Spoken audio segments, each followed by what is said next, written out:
दिल्ली के राजेंद्र नगर विधानसभा चुनाव के परिणाम घोषित होने के बाद दिल्ली की राजनीति में किस तरीके की बदलाव देखने को मिलेगा। विनोद गुप्ता जो ईडीएमसी में हेल्थ कमेटी में चेयरमैन भी रहे, साथ ही जोन में चेयरमैन रहे और यमुना विहार से निगम पार्षद भी रहे हैं। राजनीतिक विश्लेषक के तौर पे भी इनकी एक बहुत अच्छी पकड़ है कि राजनीति में मतदाता से लेकर के और पॉलिटिक्स के मुद्दों तक इनकी एक बहुत बेहतर पकड़ होती है।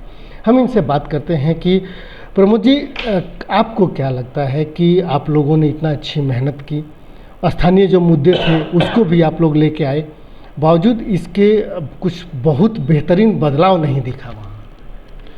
सबसे पहले आपके सभी दर्शकों को नमस्कार। जहाँ तक बात राजेंद्र नगर विधानसभा के चर्चा की है, देखिए बदलाव, मैं आपकी इस बात से पूरी तरह सहमत हूँ। बदलाव तो बहुत बड़ा है, मगर कहाँ कमी रही, थोड़ा सा हमें भी एनालिसिस की ज़रूरत है कि हम उस बदलाव को पूरी तरह से वोट में परिवर्तित नहीं कर पाए। जो भारतीय जनता पार्टी के विचार के लोग थे, जो भारतीय जनता पार्टी के समर्थक के लोग थे, वो पोलिंग बूथ तक पहुंच नहीं पाए। ये कहीं ना कहीं मुझे लगता है कमी रही। आज भी मैं सुनिश्चित हूं इस बात पे कि राजेंद्र नगर विधानसभा के अंदर रहने वाला अधिकतम मतदाता भारतीय जनता पार्टी के पक्ष का है, मगर ये कहीं ना कहीं रहा कि वो वोट तक पहुंच नहीं पाए। कुछ नीरसता रही, कुछ उपचुनाव को लेकर लोग उतना एक्टिव नहीं थे वोट डालने में। दूसरे शब्दों में देखा जाए तो पहले के मुकाबले हम इस विधानसभा को पहले पिछले चुनाव में काफ़ी बड़े मार्जिन से हम डिफीट थे यहाँ पर, उसको हमने कवर किया है। पहले के मुकाबले 8-9 हज़ार अधिक लोगों ने हमें वोट किया है। तो कहीं ना कहीं हम अपनी बात को जनता तक पहुँचा पाने में सक्षम रहे हैं। अब वहाँ केजरीवाल जी की धमकी काम की है या वो फ्री का लालच काम किया है, ये थोड़ा सा समय बताएगा। या लोगों के अंदर कहीं ना कहीं ये भावना थी कि एक सीट से कुछ बड़ा परिवर्तन होने वाला नहीं, सरकार तो फिलहाल दिल्ली में केजरीवाल की ही है, और जिस तरह से वो बदले की भावना के साथ सरकार काम करती है, कहीं राजेंद्र नगर की विधानसभा इस बदले की शिकार ना हो, ऐसा मानकर वहाँ के लोगों ने डरते हुए कहीं वोट ना किया हो। अब कुछ कहने की स्थिति में नहीं है। बहरहाल चुनाव बहुत अच्छे से लड़ा, पूरी मेहनत के साथ लड़ा गया, पूरी सत्यता और ईमानदारी के साथ लड़ा गया, और एक अच्छा चुनाव रहा। परिणाम जो भी आया, लगातार एक के बाद एक मुद्दे आते रहे। वहाँ जब आप लोग क्षेत्र में थे, हम लोग भी थे, हम भी देख रहे थे, लेकिन आप लोगों ने क्या महसूस किया कि ये जो लगातार एक के बाद एक मुद्दे आ रहे थे, उससे लोगों के मन मिजाज में कुछ बदलाव दिख रहा है? देखिए, मुद्दे बहुत सहजता के साथ, बहुत सटीकता के साथ लोगों तक पहुँचे हैं और लोगों ने उनको समझा, मगर नीरसता का विषय ये है कि लोगों में चुनाव को लेकर उदासीनता रही, मत बहुत कम हुआ, और ख़ास तौर पर वो वर्ग जो भारतीय जनता पार्टी को वोट करता था और उनकी बातों से सहमत था, कहीं ना कहीं वो घर में रह गया, वोट तक नहीं पहुंचा। वो एक विशेष वर्ग के लोग वो बड़ा अग्रेसिव होकर उन्होंने वोटिंग की और उसका नतीजा ये है। मगर मैं फिर भी कहूँगा कि पहले से उस गैप को हमने आधे आध में पाटा है और आने वाले चुनाव में पूरा पाट देंगे। आप लोग कितने उम्मीद रखते थे कि ये चुनाव तो हम जीतेंगे ही? 7 सालों से दिल्ली की सरकार ने कुछ भी नहीं किया। देखिए, देखा जाए तो चुनाव हम जीते हैं।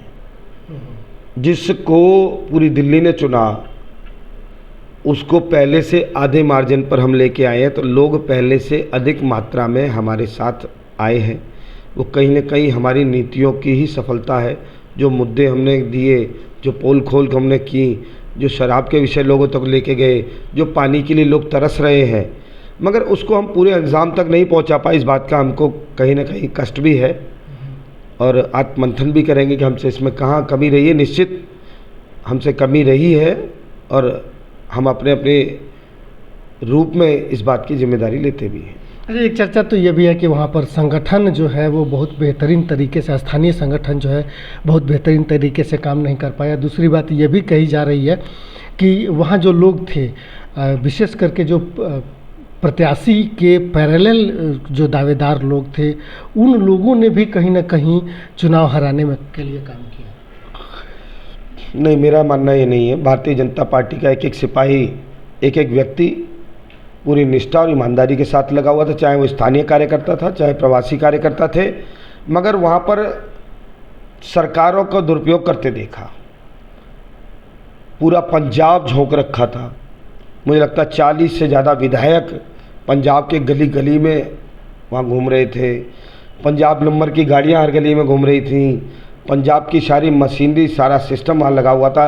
एक छोटी सी एक विधानसभा के ऊपर पूरा आम आदमी पार्टी और आम आदमी पार्टी के द्वारा जो सरकारें हैं, उन सरकारों का सारा मशीनीकरण वहाँ पर लगा हुआ था।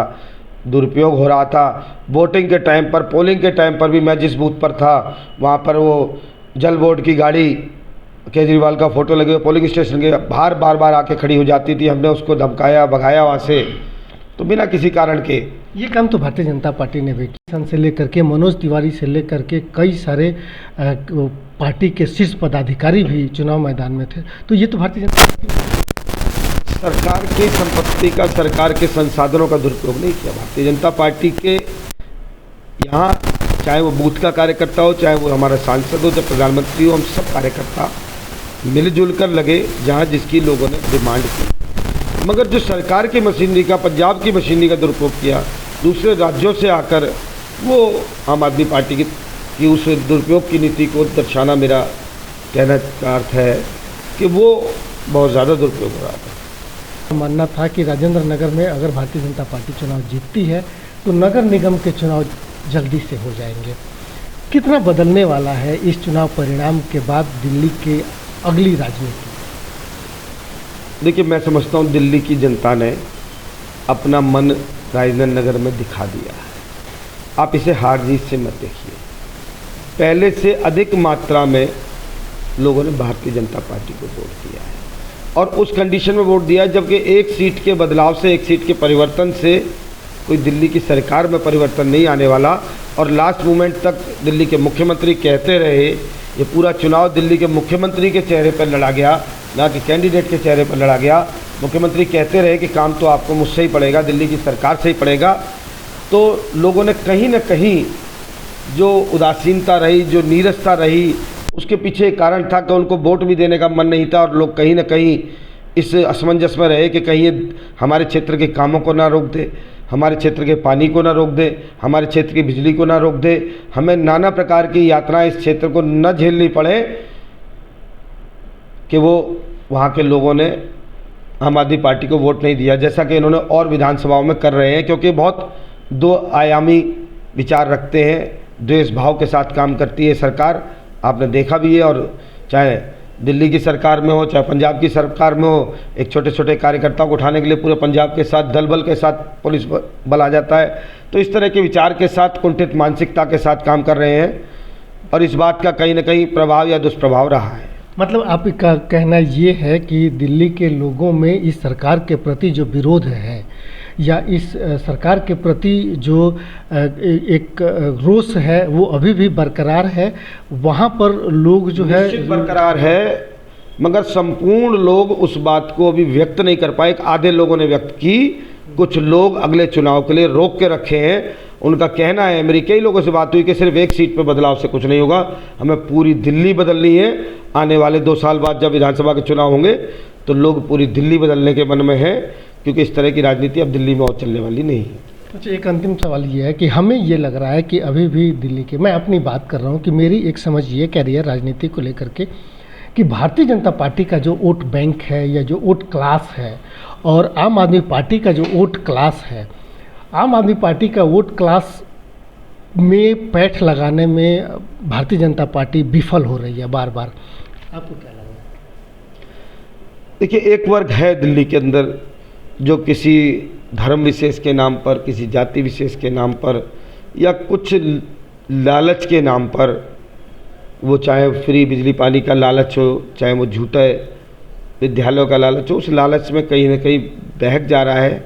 और अभी उसमें पूरी तरह से हम अपने विचारों को लागू करवा पाने में अभी सफल नहीं हो पाए हैं। निश्चित इस बात को स्वीकारने में मुझे कोई परहेज नहीं है कि दिल्ली की राजनीति में भारतीय जनता पार्टी की जो शैली है राजनीतिक लोग में और लोगों के बीच में बैठ करके काम करने के, उसमें बदलाव की ज़रूरत है। निश्चित पार्टी के अंदर अगर हमसे पार्टी पूछेगी, हमारे विचार मांगेगी, तो हम अपने विचार पार्टी में रखेंगे और कैसे हम उस वर्ग में भी सेंध लगाएं इस पर निश्चित चर्चा करेंगे और उस वर्ग को हम साधने की कोशिश करेंगे अपनी सच्चाई से, अपनी अच्छाई से, अपने द्वारा भारतीय जनता पार्टी के द्वारा किए गए कामों से। ठीक है, बहुत बहुत धन्यवाद प्रमोद जी।